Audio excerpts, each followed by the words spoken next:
Assalamualaikum warahmatullahi wabarakatuh. Selamat siang, Bapak dosen, dosen pengampu mata kuliah algoritma dan pemrograman. Perkenalkan, nama saya Muhammad Saiful dengan NIM 055176787. Prodi Sistem Informasi UPPJJ Surabaya. Pada video kali ini saya akan mempresentasikan hasil pengerjaan kode program Java mengenai sistem perhitungan gaji karyawan. Program ini akan mengimplementasikan konsep tipe data array, kemudian struktur kontrol logika if else, serta operasi aritmatika.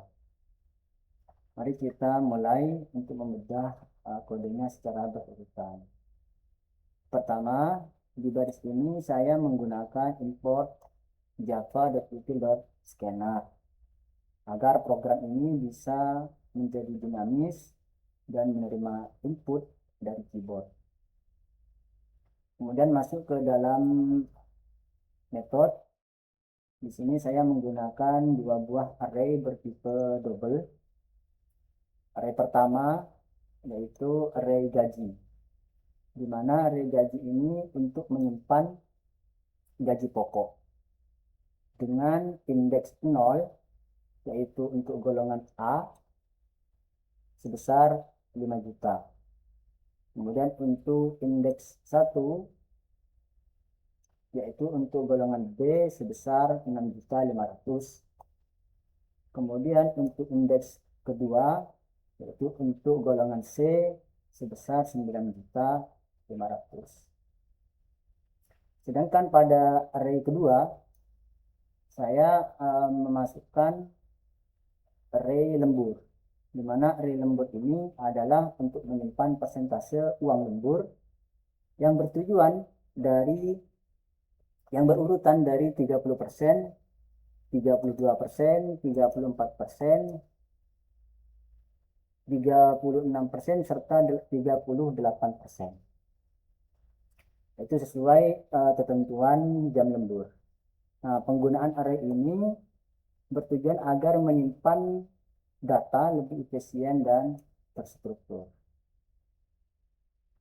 Selanjutnya, program akan meminta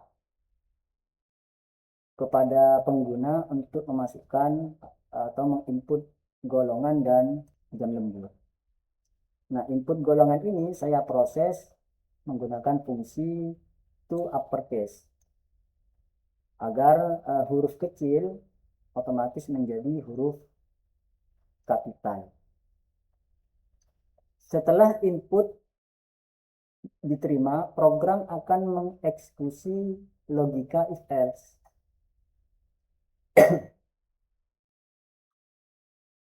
Pertama, yaitu untuk menentukan gaji pokok.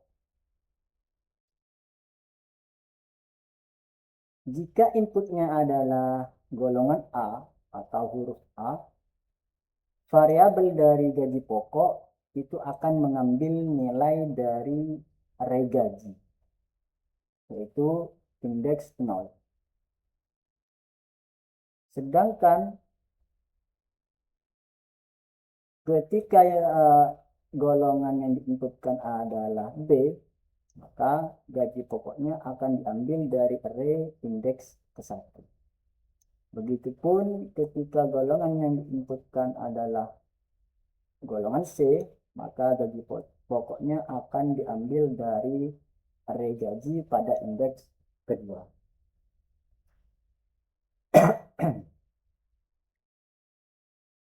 Namun, sebagai bentuk validasi program, jika pengguna itu menginput selain golongan yang sudah ditentukan, misalkan diinput selain golongan A, B, atau C, maka program akan langsung menghentikan eksekusi atau akan memunculkan pesan error serta bisa menggunakan perintah sistem exit, yaitu untuk keluar dari program. Pesan yang ditampilkan adalah golongan yang dimasukkan itu tidak valid. Kemudian tahap berikutnya adalah mengecek lembur. Program menggunakan operator relasional if jam lembur lebih besar dari 0. Jika kondisinya merupakan true, maka program masuk ke logika if else bertingkat untuk mencocokkan jam lembur dengan indeks pada array lembur. Misalnya lemburnya yang dimasukkan adalah 2 jam, maka persentase lemburnya akan diambil dari array lembur dengan indeks ke-1, yaitu 32% sesuai pada array lembur. Tahap selanjutnya yaitu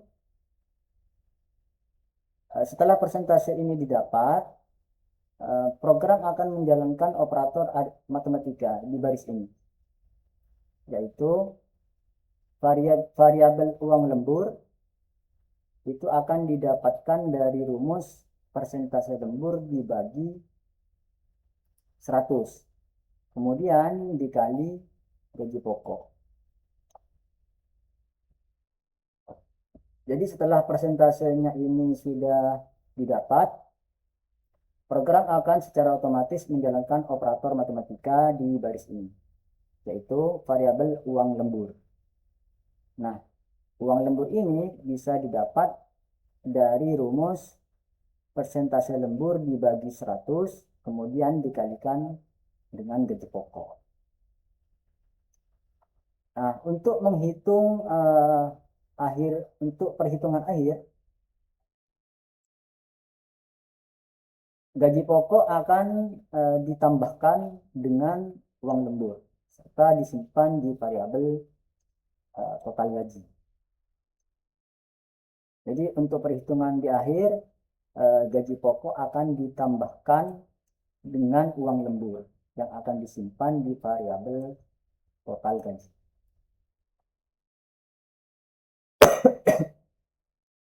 Nah, di bagian ini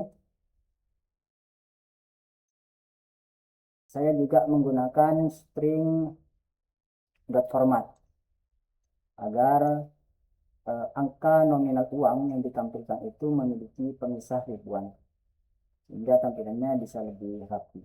Jadi untuk membuktikan bahwa seluruh logika dan operator berjalan dengan benar, saya akan mendemonstrasikan 3 skenario tes yang berbeda. Pertama kita coba jalankan programnya.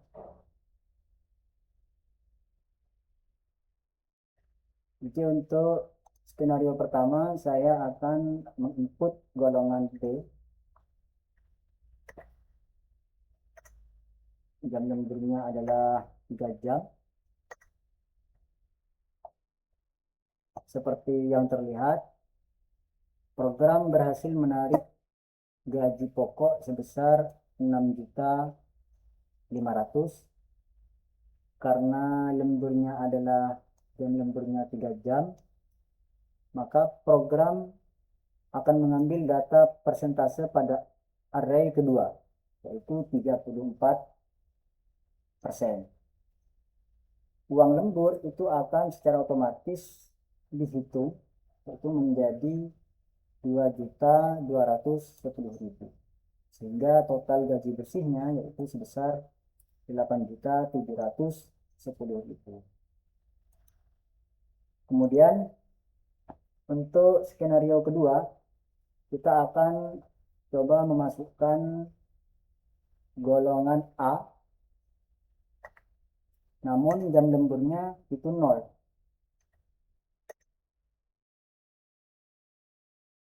Bisa kita lihat, program cukup cerdas untuk melewati proses perhitungan lembur.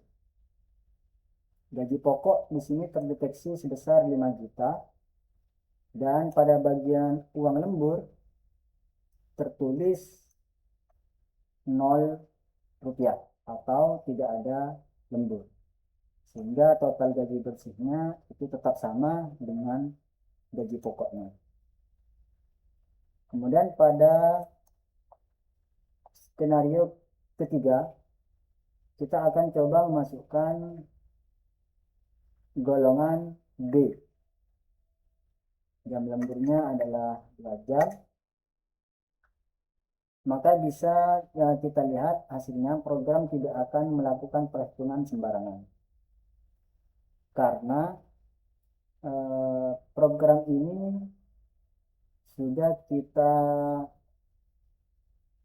setting bahwa golongan selain A, B, C, D itu tidak akan valid. Jadi silakan memasukkan golongan yang benar, yaitu antara golongan A, B, atau C. Jadi fungsi sistem exit 0 itu sudah bekerja dengan baik untuk mengamankan jalannya program. Jadi ketiga simulasi tadi itu sudah membuktikan bahwa program tidak hanya bisa menghitung dengan presisi, tapi juga menangani kondisi tanpa lembur, serta memvalidasi kesalahan input dari pengguna. Demikian presentase dan demonstrasi dari hasil coding saya. Terima kasih kepada Bapak dosen atas waktu dan perhatiannya. Kami ucapkan terima kasih. Assalamualaikum warahmatullahi wabarakatuh.